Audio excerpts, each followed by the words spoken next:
What's good, everybody? Welcome back to my channel. We're here with another video in celebration of Black History Month.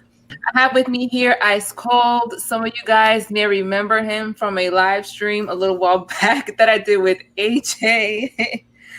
Yeah, some of you guys even gave him the name Gray Ghost. So here he is, live and direct. What is up? What's up with you?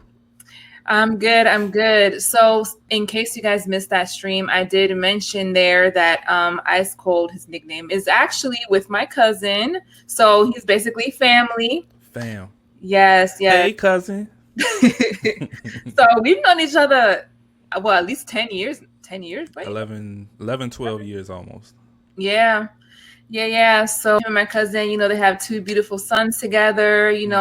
My daughters love them. They're part of our big extended family. So yeah, so Ice Cold here. You are part of a podcast. You have a partner, but he could not attend. Yeah, couldn't attend. He had some last minute stuff pop up, so couldn't hop on here with us. So the name of your podcast is From Chicago to Dummast? You almost got it. It's From Chicago to Dummast. Oh, the Dummast podcast. Okay. So if you look at it like this, like From Chicago to Dummast, that's the name of the channel. Where I have a show with my sons. I got another little show called Am I Right? And we got a lot of stuff just like in the works that we're pretty much planning for. Now the Dummast podcast, that's our podcast. That's like, as of right now, that's the flagship of our channel. Okay. Okay. So what are some of the topics, just to give the audience a little overview, that you guys kind of get into on the podcast? Any and everything. If they talking about it, we talking about it. Okay. Our big area that we really kind of hit home in is tech, computers, video games. We talk a lot about movies, sports, social issues. We get into everything. Nothing is really off limits. Me personally, we don't like to like put what we have in a box. I mean, we don't like to label what it is. I mean, like I said, nothing's really off limits. Even with that, it's kind of hard. It's really hard, especially with COVID and to try to come up with different stuff, but we found a way to still keep it fresh. So definitely check us out, people out there. Yeah. I'll leave the links to both your IG page, and you also have a YouTube channel, so you guys can definitely check those out. You guys post a lot of funny memes on your pages as well. You also have a Facebook page, actually, now that I think about it. Yeah, but it's closed. It's not open. That's like more so for like close friends and family and friends of family of friends and family. So we kind of, we kick it in there. I probably will open it in the next year. So I don't know. Okay. One day I'll open it, but for right now, we just kicking it. It's a close crew, about 200. Yeah. Whoa, that's pretty big actually for a close group. Look at Anaya back there. What are you doing? All right, so as you can see from the name of the podcast of your channel, so you are originally from Chicago. You live here now in the DMV, but you did spend most of your life in Chicago, right? 30 years. 30 years in Chicago and 11 years, almost 12 years out here.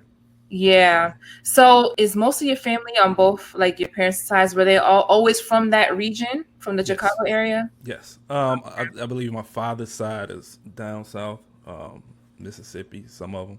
Oh. But for the most part, mother and father's side, for the most part, everybody is in Chicago. Some people have left, like, life took them different places around the country, but Chicago is central location, central hub. Yeah. Okay.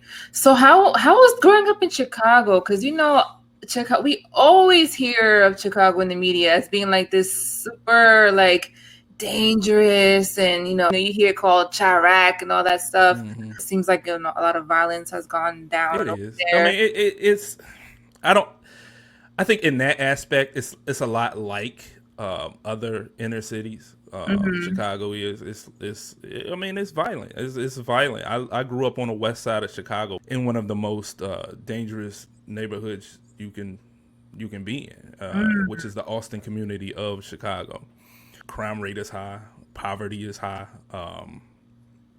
I also went to school in another area, Lawndale, the Holy City, which is right there. So the two communities that kind of mirrored each other is where I spent my formative years. Yeah, I mean, and growing up, I mean, the thing is, when you're in it, you don't know any better. Like, I had fun. I had a good childhood.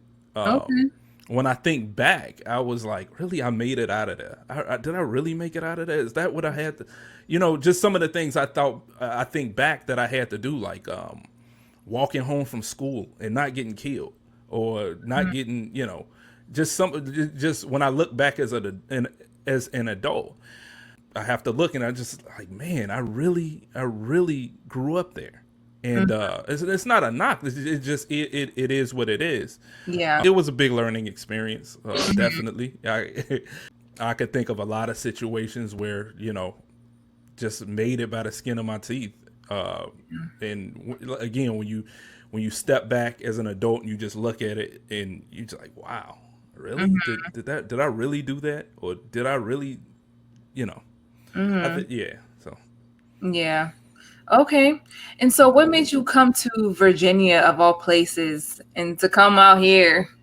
What brought you out this way? I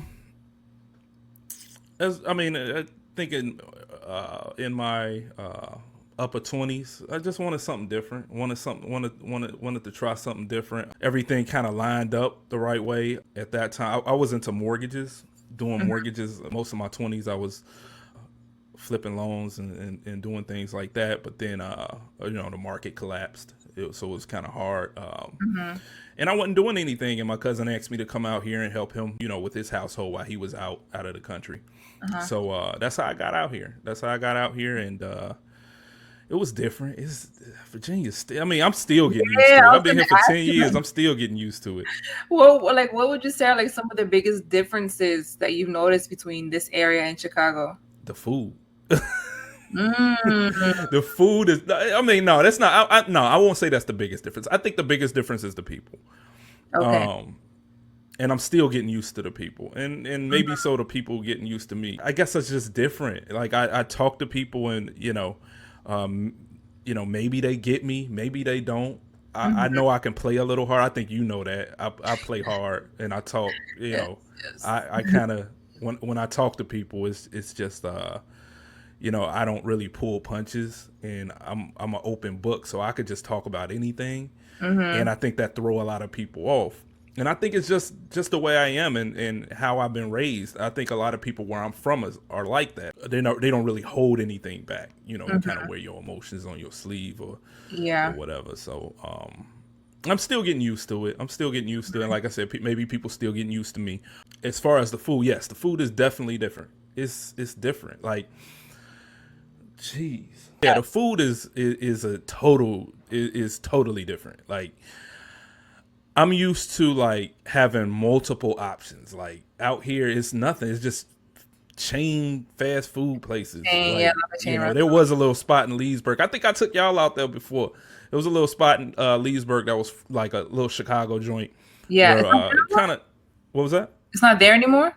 No, it's gone. Gone. Yeah. Okay. But I don't know. That's something I'm never gonna get used to that. I'm never gonna get used to the food out here. It's good. Don't get me wrong. It's like it's normal good. But like if you want like the best pizza, you want the best burgers, you want the best barbecue.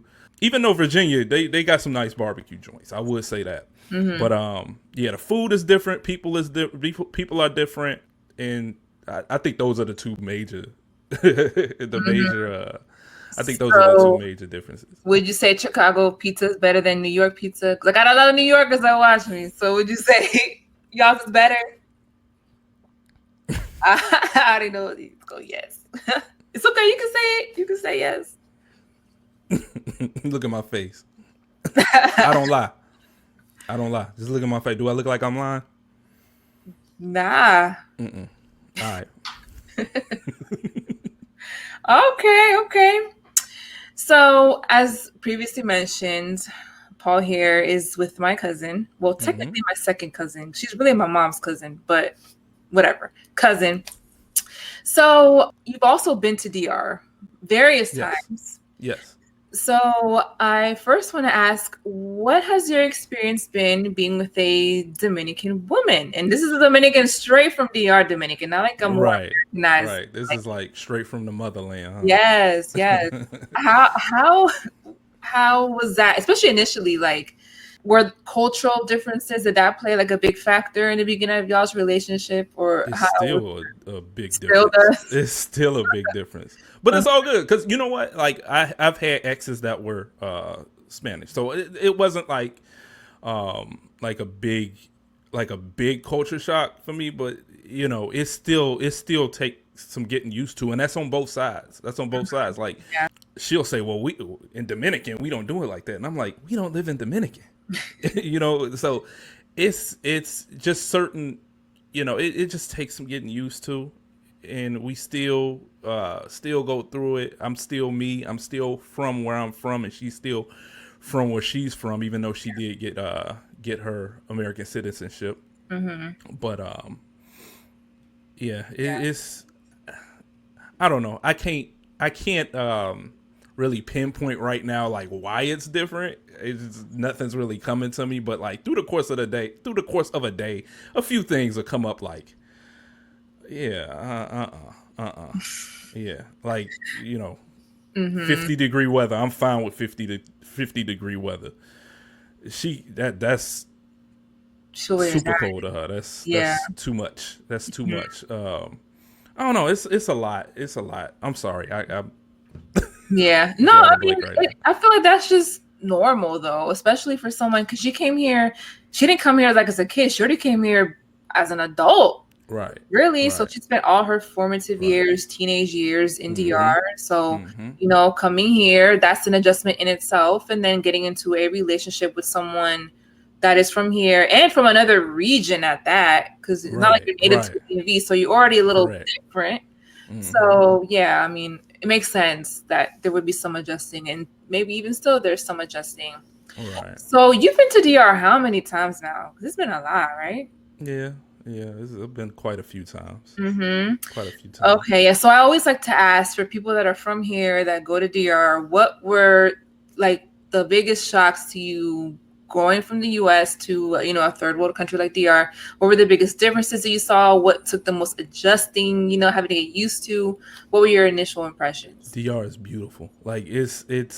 I mean, just that. Just So when we go, I don't know when you go. Like, where do you? What airport do you use? Is it Santiago? Sometimes Santiago, but more usually Santo Domingo because it's usually cheaper to go through Santo. Got you. So we usually do Santiago, Mm-hmm. and when we're riding through Santiago, you go through La Vega, and it's just beautiful. I mean, just when you look into, you see these mountains, and it's just beautiful. Like Mm-hmm. usually, I'm just like just looking out the window, just looking at things and looking at Yeah. people and people on the side of the road selling things. I mean, it's just a beautiful place. That's initially my first reaction. What shocked me the most is, and I think you mentioned it before, DR is like a third world country, and I guess I've never, like, usually when I've gone to Cancun, I've gone to Jamaica, I've gone places, I've gone out of the country, but I've never actually gone out of the country and been to a neighborhood. It's usually a resort. Oh yeah. Okay. Yeah, so just going to the neighborhood and you just see how people live, and it kind of puts everything in perspective because people are happy and they don't have much. They don't. A lot of people, from Bonao, when you're looking, they don't have much, but they don't know. It's almost like they don't know that they don't have much, and they're happy. Mm. Whereas like out here, a person may think they're poor, or they may think they're in a bad situation, and comparatively they're not. And I respect that. I like that. I like the fact that if you flip things around, a lot of people would be depressed on that end, and out there it's not. Everybody's just happy, and everybody's drinking, and they partying Mm-hmm. on a Tuesday at 2 a.m. In the middle of the street. Yeah. So I have been to resorts out there before, but I like, we got a little compound out there. And that's where I want to go. I don't always want to go to a resort. I just want to go Pedro Santana. Yeah, and that's what's so funny because my cousin literally grew up in one of like well, I don't know if it still is, but it used to be like one of the most dangerous little streets in Bonao.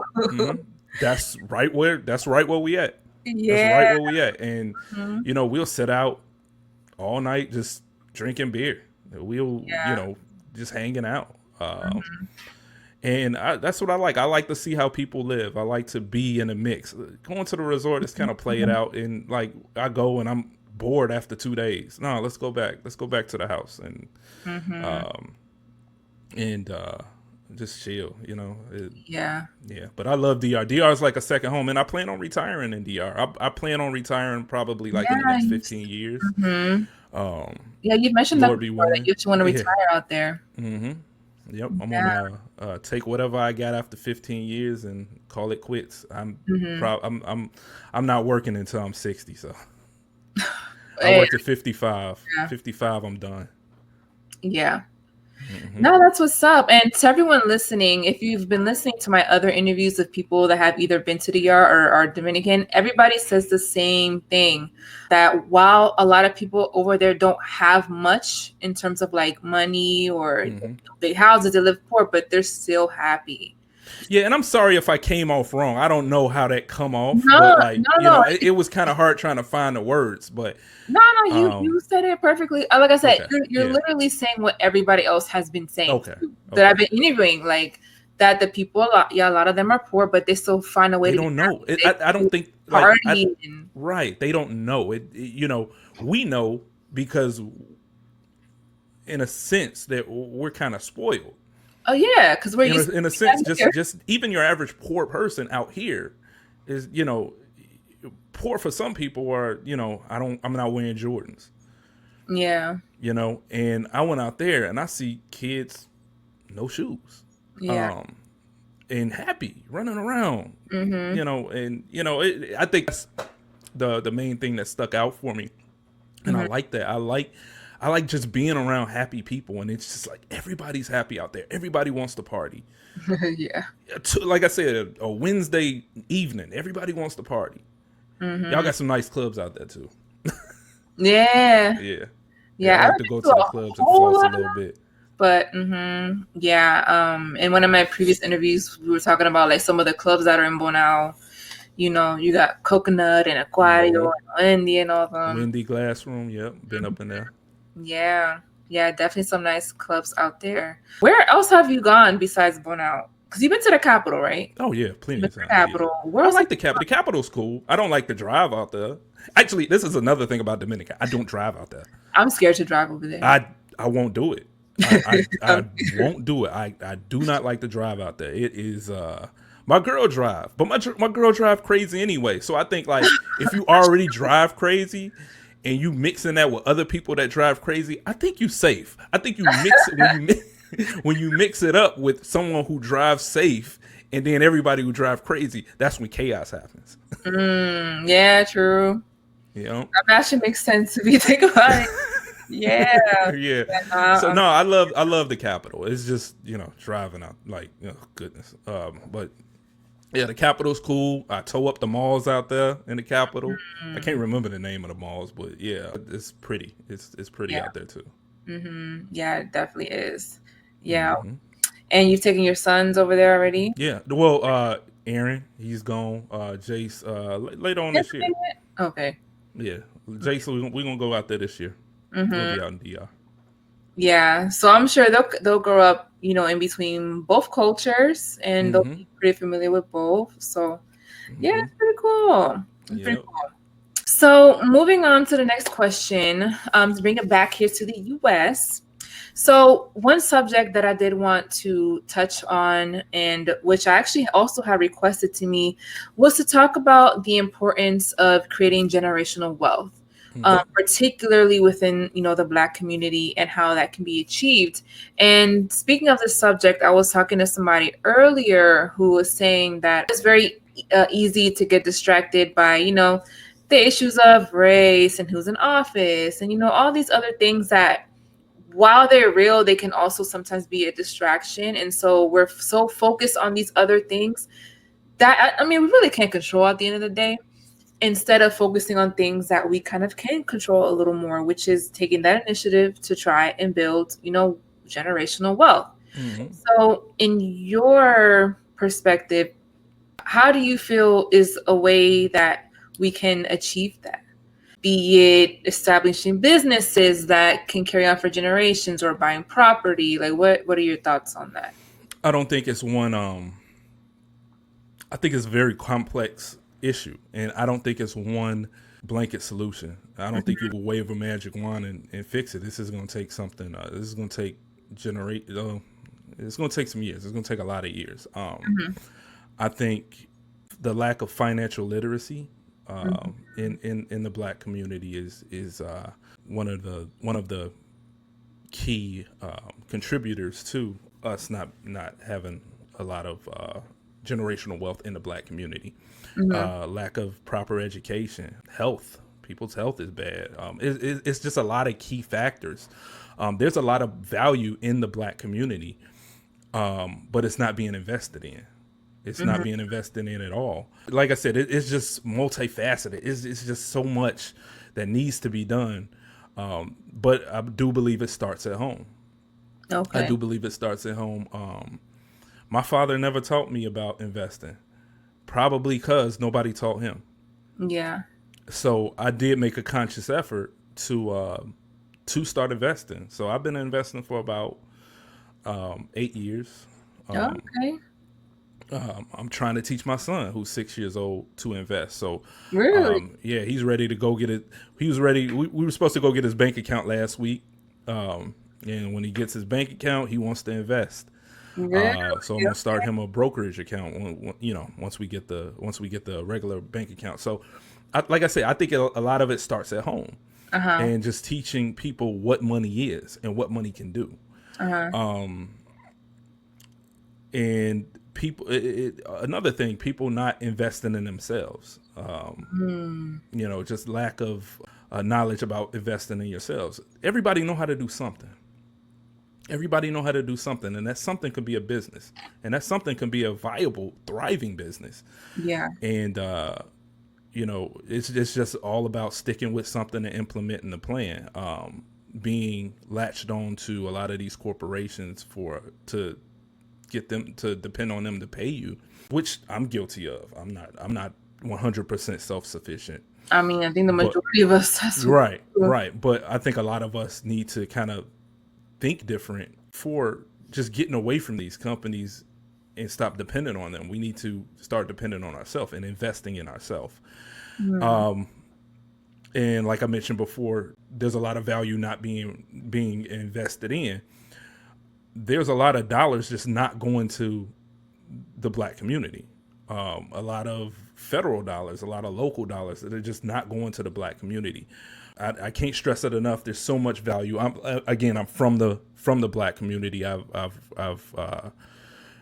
again grown up in Chicago. I see it. I see smart people. I've went to school with smart people. I've have smart people in my family, smart people in my neighborhood that can do something. But again, the education is not there. The federal dollars, local dollars are not there. Nobody's investing in these communities, and people aren't investing in themselves. And people don't have people have a lack of financial knowledge. So when you mix all that together, it just creates a problem, and the problem is just going to continue to be a problem. Yeah. What you said about the lack of financial literacy and or financial knowledge, that's something I hear, brought up a lot. It's something that it is clearly lacking, but like you mentioned, like with the example of your father, how could he have taught you if nobody taught him? Correct. So it's definitely an issue, but also, like in your case, you did take that initiative to teach yourself. So maybe that's what, I don't know how this could happen, but if there could be some type of push or some type of campaign for people to take it upon Yes. themselves to actually research and learn these things, maybe there could really be some type of shift where people become more involved in these type of things, or like in investing, because that's another thing I keep hearing a lot lately, and it's like I want to get into it, but it's like I don't even know where to start. And that's another thing, it's like, who do you go to learn sometimes? Or I'm gonna be honest. I went. You know what? I don't know. I said I wanted to do it, and I did it. And sometimes it's just, it may sound very hard, and it may sound like you're just jumping off a cliff, but sometimes you just got to do it, because you can't wait for somebody to just always just teach you something. Sometimes you just got to put your foot in the get your foot in the door and just do it. To go back a little bit, because you mentioned my father, you know, who's to say if my father, you know, at 15, 16, 17 years old, who's to say if my father would have said anything, I would even listen, you know, at that age. So I think a lot of this stuff needs to be taught early. I think a lot of this stuff needs to be taught in school, the importance of it. Not so much to teach it, but to teach the importance of it.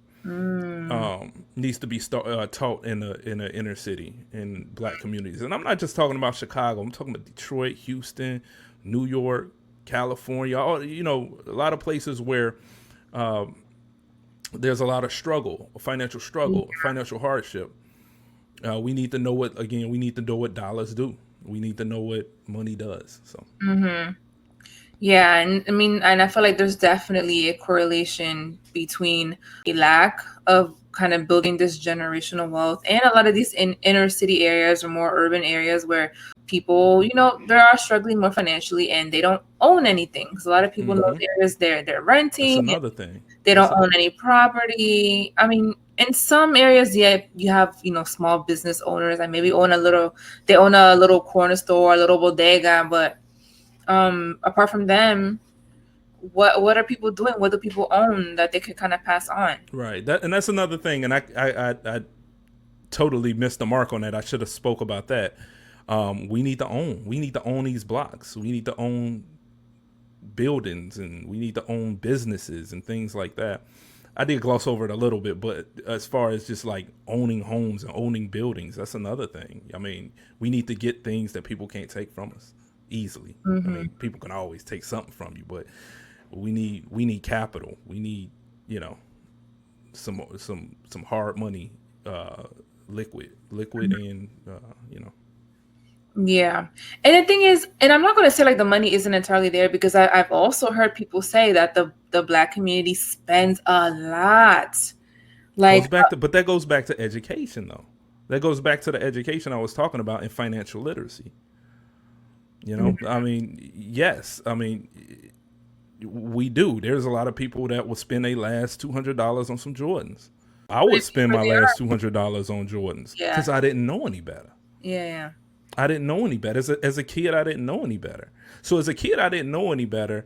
And, you know, who's to say at 40 years old if the situation was still, the same, and I'm still you know, a knucklehead out there, I wouldn't spend $200 on Jordans at 40 years old.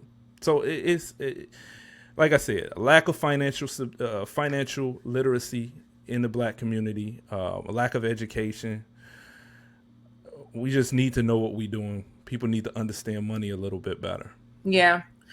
But like what I was trying to get at though also is, apart from just spending a lot, I mean, maybe sometimes unnecessarily, but I have heard people say that the black community spends a lot on other communities.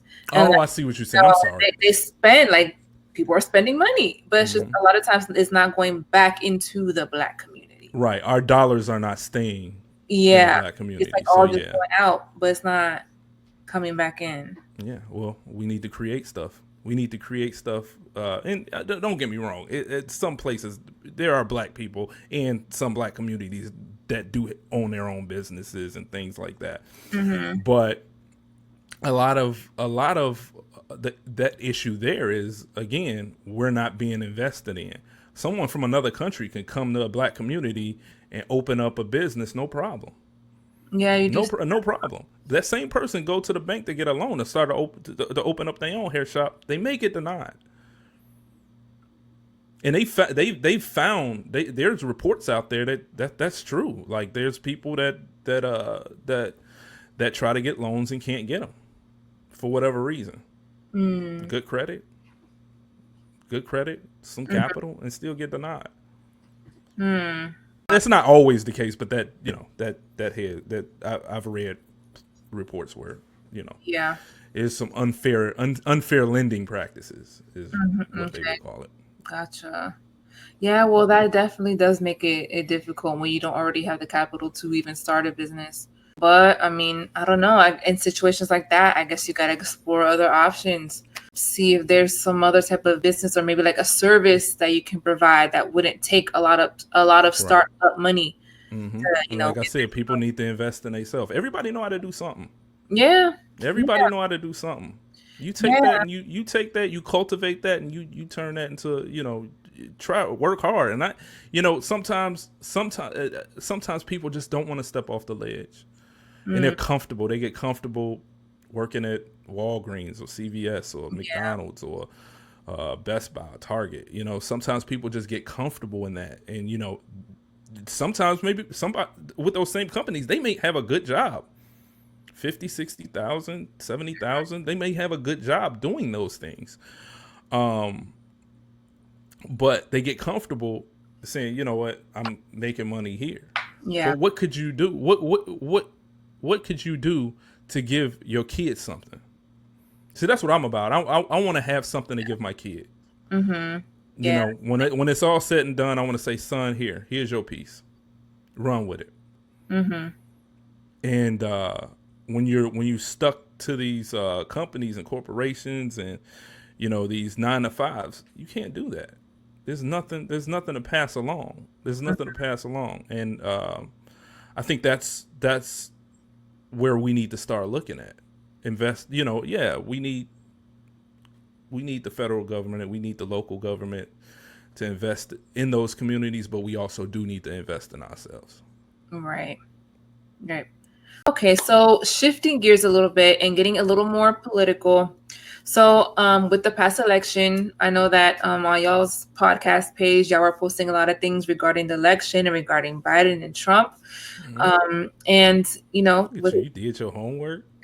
well, So, with Biden now in office, do you feel that the Black community can expect to see any change under the Biden-Harris administration, or uh, do you think they'll? I don't know. Do you think they'll do anything for you guys? I don't know. I mean, we've heard this same song before. Like, how many times can we hear this same song? We heard it under Clinton, Bush, Obama, Trump. I mean, we've heard this same song before. So I think it's time. I think it's to the point where we shouldn't expect nothing from anybody. Mm-hmm. We need to start again. I'll go back to what I said ad nauseum. At this point, we should start expecting. We should start investing in ourselves. Mm-hmm. But we do need those dollars. We do need those dollars. But to expect it, no. I think we're past that point. I Mm-hmm. think I think the federal government has shown. I mean, we didn't the black community didn't just start becoming poor yesterday under Biden. It's been a long history, Yeah. and again, it's we've heard everything. We've heard all these promises from on both sides, Democrats and Republicans. We've heard all these lies, and we've heard everything before. If something happened out of Joe Biden being a president, I'm happy. Mm-hmm. But to expect it at this point, no, Yeah. no. Let's do something for ourselves. Let's invest in ourselves.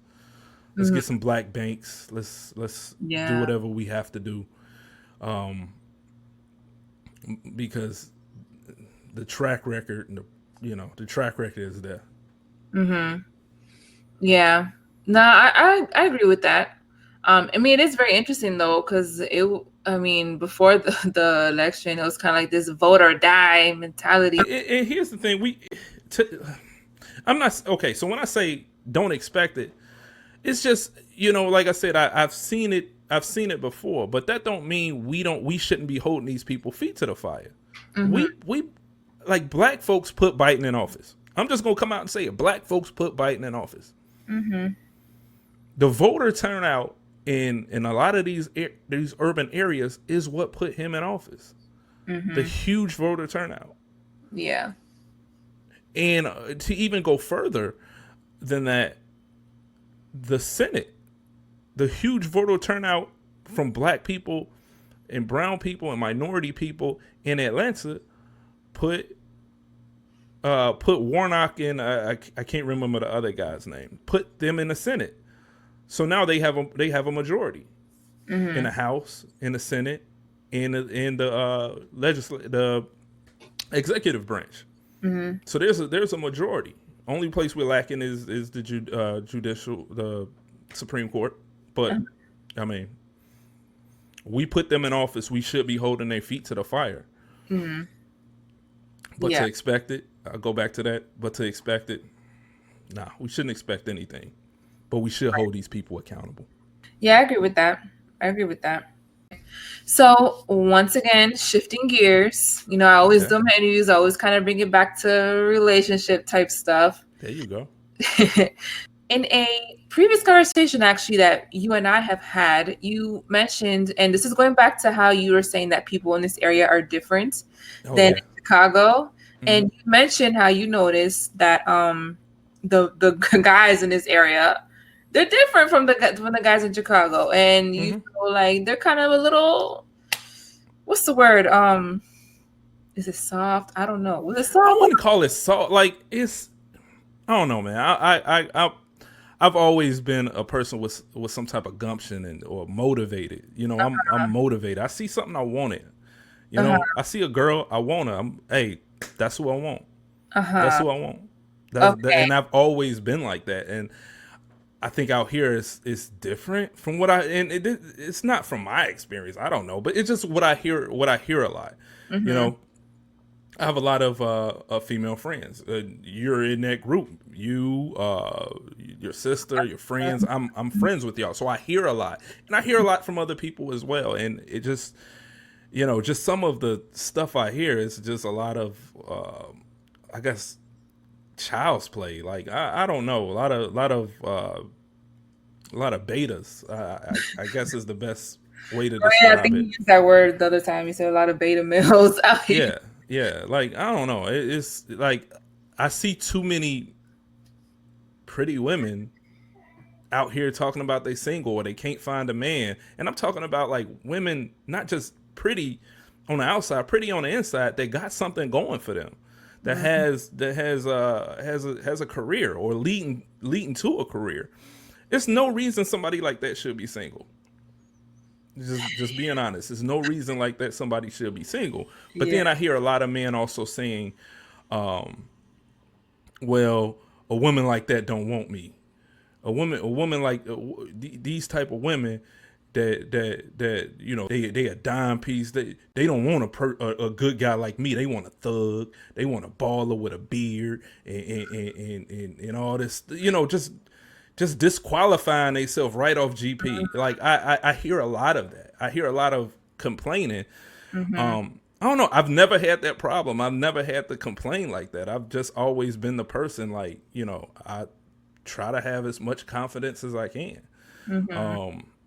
And I'm charming. I mean, I can't. I don't know. It's very weird when I hear men talking like that. Like they sit around and complain about how these beautiful women don't want regular guys like them. Yeah, because you just called yourself regular.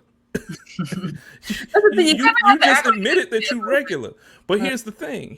You never hear these same guys looking for the girl who may not be a dime.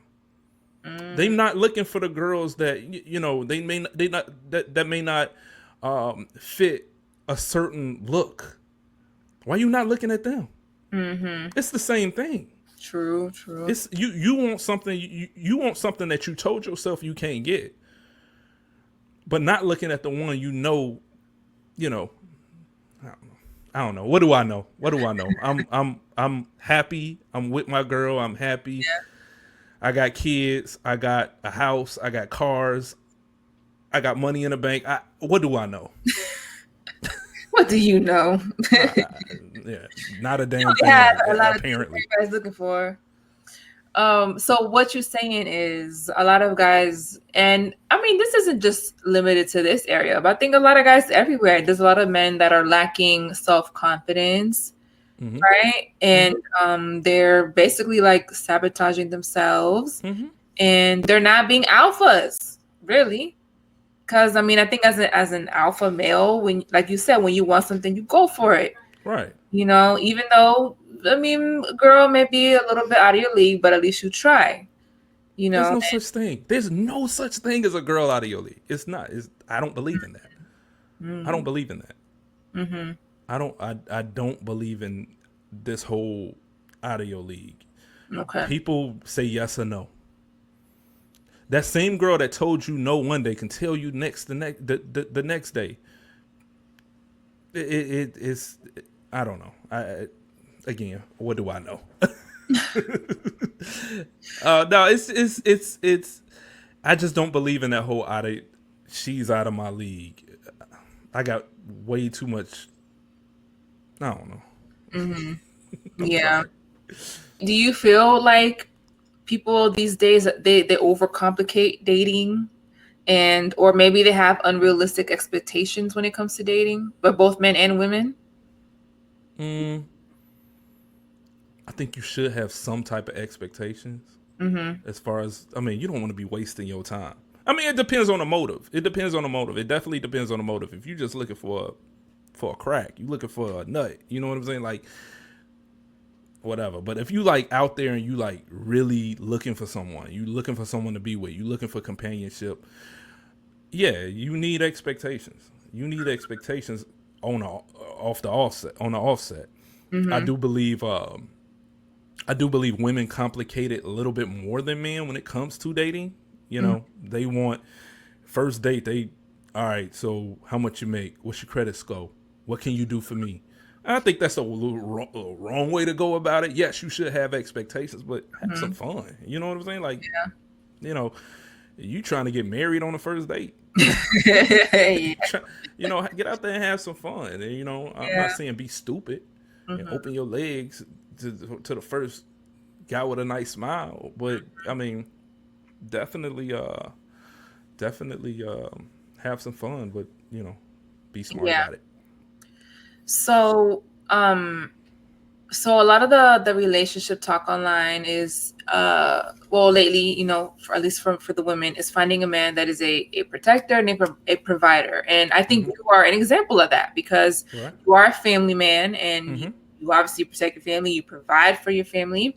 Mm-hmm. So you being that type of man, and what advice would you give to say a woman that is looking for that type of man? So in other words, what were the qualities that you saw in your girl that made you feel like, okay, I feel comfortable to provide for this woman and to be there for her and to be the like the head here, if that makes Mm-hmm. sense. Yeah, like what were the Um, qualities that you were looking for and that you saw that made you do that?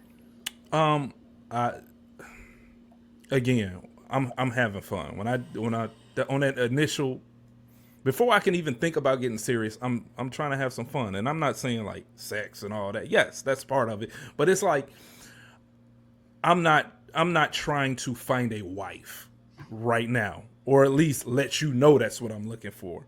You know, I want to get to know you, and while I'm getting to know you, I want to have some fun. Let's go to King's Dominion. Let's go ride around. Hmm. Let's go post up. You know, let's go somewhere. Let's go to the mall. Let's go to the movies. Let's go out to eat. I'm trying to have fun, and at the same time, trying to get to know you.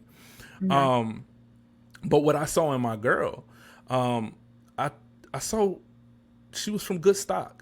And what I mean by that is I look at her mother and I look at her father. Mm. Honorable people, Hmm. really good people. Yeah. You know, and I think that's what it like people that like her mother and father, they not raising bad women. Yeah. They're not gonna raise any bad women. That is it's I saw how she was raised, and I see her mother, and I'm like, well, yeah, that's what I want, Mm, because I don't want my kids to be. I don't want bad kids. I don't want, I want somebody to build a future with. So you yeah. got to kind of you're not looking for someone. I don't think there's no such thing as a perfect person, but there's a such thing as a perfect person for you. Yeah. And that's what I was looking. That's what I looked at when I saw her. Like, Mm-hmm. and I saw what she was from, and I saw the type, and even within that, I saw the type of person that her, that she was, and how she was grown up, and how how her parents cultivated a certain mindset in her, to want to come here and make money and come here. She came here with nothing. Yeah. She came here with nothing, and she's a U.S. citizen now. And this is stuff I saw in her way beforehand. And the funny thing about it, she probably saw the same thing in me. That's somebody. She probably looked at me like, that's somebody that ain't gonna sit on his ass, and he's gonna try to do the best he can, and he's gonna try to make the most out of every situation. Hopefully, she saw that in me, Yeah. because that's what I saw in her. Mm-hmm. So when it comes to qualities like, and I'm going based off of things I hear online because Mm-hmm. mine is all online, but things like being submissive and being a woman that'll do household duties and Mm-hmm. not complain a lot. Were those things that you took into account, or are those more like superficial things that people just say online, in your opinion? Um, I don't know. I don't get into all that. My girl cook and clean. My Mm-hmm. girl don't have to cook and clean though. That's the thing. Like, I don't put that stuff on her. I Mm-hmm. wash my own clothes. I mean, she sees something on the floor, she pick it up. I do the same thing. Mm-hmm. Like, I don't set the, like, there, like, she works. I work. Like, I don't have these gender roles that this is what a woman does, and this, no, I don't. Okay. No, I don't believe in that. Um, that's a personal thing. I don't believe in that. And I'm not gonna knock anybody if that's what they believe in. I'm not saying it's wrong or right. It's just wrong for me. Like, she is her own person, and I respect that. Okay. Um, if I come home and the house is messed up, that's just messed up. Let's clean it up. Like, and I ain't gonna lie, she do most of the cooking and cleaning. I'm not even like, what am I talking about here? Like, she does most of this stuff. Yeah. Yeah. But again, it's from the person. It's the person it's the person she it's how she was raised. Yeah. But at the same time, like, if I came home and the house was messed up, I mean, she might have had a rough day, or she might have been busy with something else, Mm-hmm. you know. And Yeah. if she said, "Hey, I've been, I know you just got home. Can you straighten up?" Yeah, let me rest for a minute. And I get to it. I get to it. Yeah, like, we don't have these type of arguments or anything like that, and we don't have. She's a good woman because I don't have to deal with it. But even if I did have, even if it was something that needed to be done, you ain't, Mm-hmm. what you want me to do? Yeah. Yeah. Mm-hmm. Okay, so it sounds like you guys have a nice balance of like partnership going on, where one role or duty isn't necessarily expected just from Mm-hmm. one of y'all, but you guys kind of balance each other out. Or one Right. person might do more of one thing, but it's like a teamwork. You gotta. Correct. Like, I mean, and there's a lot of, like, she buy groceries. I don't pay Mhm. for groceries. She makes sure that that's come out. But at the same time, like, I pay everything else. Yeah. Like, it's like you said, it's a balance there. Like, there's, we're not at each other's throats saying you should do this and you should do that. Mm-hmm. I think we more much more mature than that. It's been, I mean, and I don't. It's not that I don't buy groceries. Like, it's been times like I've been out and I just noticed something wasn't there, and then I go buy it. Mm-hmm. The kids out of bread, okay, and milk, okay, no problem. I Mm-hmm. get it while I'm out. Yeah. But most of the time she doing that. But if she falls short, you know, boom. If I fall short, I know she right there, cause Mm-hmm. she a hustler and she got her own money. You know. So. Mm-hmm.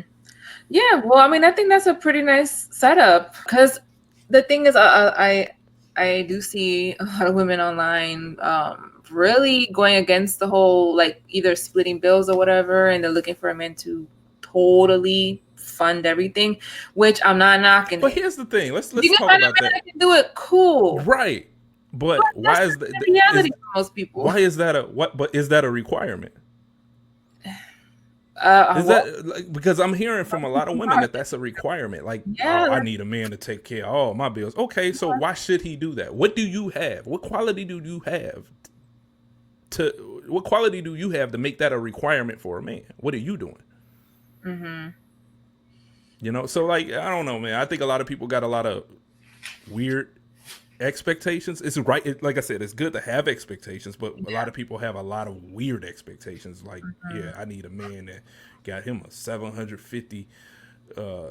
He better at least have a 750 credit score. He better be 6-figure job. He gotta have this car. He gotta be able to have a house. He better have a long black beard. You know, And he got to be over 6 foot. and he gotta be over 6 feet. But they sitting at home doing nothing, just looking, or they think they look a certain way. You know, they look a certain way, and then they could just expect stuff. Like, no, it don't. I mean, you know, what can you? I mean, I'm all about what can you bring to the table. Mm-hmm. Yeah, no, for sure. I mean, that's a key thing, and this goes for men and women. Before you go out here saying, "Well, I expect this and that," you got to look at yourself first. Right. Because these people that you want, they're going to be looking at you or like, well, how are you going to enhance my life? What are you going to do for me? Mm-hmm. So you definitely have to work on yourself first and work on yourself to get to the point where you would be something that somebody desires. Correct. A lot of people, and I think you hit the nail on the head right there. A lot of people just don't work on themselves. Like it's A lot of take me as is. Take me as is. Like, come on, like, no, you gotta do something. You gotta put in. You gotta, you know, you gotta like I keep saying it. You gotta invest in yourself. Yeah. You know, what can you bring to that table that's gonna make me like, oh, okay, write home about you. How you gonna get me to write home about you? Right. Right. Yep. Well, Ice Cold, that was pretty much all the questions that I had. We not at an hour. Good. It's all good. Good interview. Yes, this is pretty good. Finally ended up on your channel. I know, after all this time. I know. Yeah, but when I have live streams in the future, you know, you can always join. Definitely. Yeah. I had fun that last live stream. I had fun. That was cool. When the lives don't get too crazy, they're fun. They're fun. Just sometimes a lot of drama goes down. But yeah, so to everyone watching, again, go check out From Chicago to I got it. Dummast. Okay. Check us out, From Chicago to Dummast. That's the name of the channel. The name of the podcast is the Dummast Podcast. You can find it either way. So From Chicago to Dummast or the Dummast Podcast. You'll find it either way. All right. Well, to everyone watching, please give this video a like. Subscribe to the channel if you haven't already. Subscribe to the podcast channel. And I'll check you all in my next video. Bye.